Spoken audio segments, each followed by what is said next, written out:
కాలక్షేపం కోసం చేసే కొన్ని వేల స్నేహాల కన్నా నీ కోసం ఆరాటపడే ఒక మంచి హృదయమున్న స్నేహం ఒక్కటైనా చాలు. నా జీవితంలో పరిచయం అయిన వాళ్ళందరికీ రుణపడి ఉంటాను. ఎందుకంటే కొందరు ఎలా బ్రతకాలో నేర్పించారు, కొందరు ఎలా బ్రతకకూడదో నేర్పించారు. ఆస్తిని చూసి ప్రేమించే వారి కంటే నిన్ను తమ ఆస్తిగా భావించే వారే ముఖ్యం. జనం దృష్టిలో గొప్పగా కనబడకపోయినా పర్వాలేదు, కానీ నీ మనస్సాక్షికి ముందు గర్వం తలెత్తుకొని బ్రతికేలా నీ జీవితం ఉంటే నువ్వు పరిపూర్ణమైన జీవితాన్ని గడిపినట్లే. డబ్బును అనేక విధములుగా సంపాదించవచ్చు, కానీ కోల్పోయిన గౌరవాన్ని ఏ విధంగానూ సంపాదించలేము.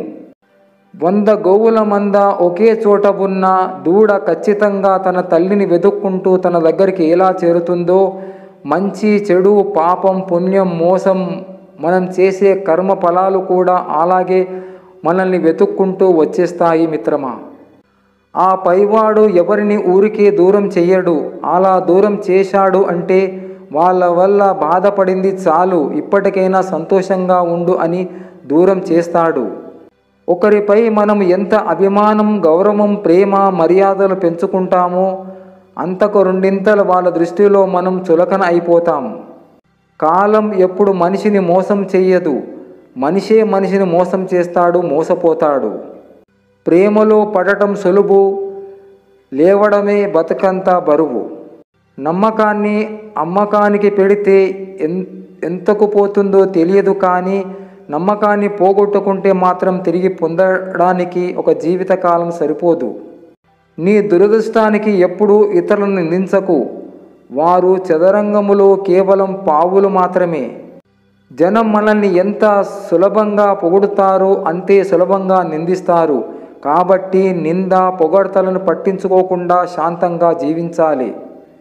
ఏమీ జరిగినా అంతా మన మంచికే అని ముందుకు సాగిపోవడమే మానవ జీవితం. మనసుకి ఆశ ఎక్కువ, దేన్నైనా కావాలని అనుకుంటుంది. కాలానికి అనుభవం ఎక్కువ, ఎవరికి ఏది ఇవ్వాలో అదే ఇస్తుంది. మనల్ని వదిలినవి కొన్ని, మనం వదిలించుకోలేనివి మరికొన్ని. నిజాయితీ గల నేస్తం ఒక్కరు తోడుంటే చాలు, 100 మంది బంధువుల మన తోడున్నట్లే. నువ్వు పుట్టినప్పుడు నీతో ఉన్న బంధాలు ఎన్ని, ఇప్పుడు నీతో ఉన్నవి ఎన్ని? నీ సంతోషంలో నీతో ఉన్నవారు ఎందరు? నీ దుఃఖాన్ని పంచుకున్నవారు ఎందరు? నీ ద్వారా మంచిని మాత్రమే ఇష్టపడేవారు నీ చెడుని కూడా ప్రేమించగలరా? కేవలం తన స్వార్థం కోసం మాత్రమే బ్రతికే లోకం ఇది.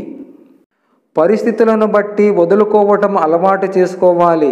అది వస్తువైనా, మనిషి అయినా, బంధమైనా, కోపమైనా, ద్వేషమైనా అన్నింటికి సిద్ధంగా ఉండేలా మనసుకు సర్ది చెప్పుకోవటం అలవాటు చేసుకోవాలి.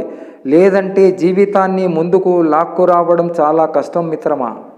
పట్టుపరుపులపై పడుకుని కూడా నిద్ర రాక అవస్థలు పడే ధనవంతుల కన్నా కటిక నేలపై పడుకుని గాఢ నిద్రపోయే పేదవాడే మిన్న.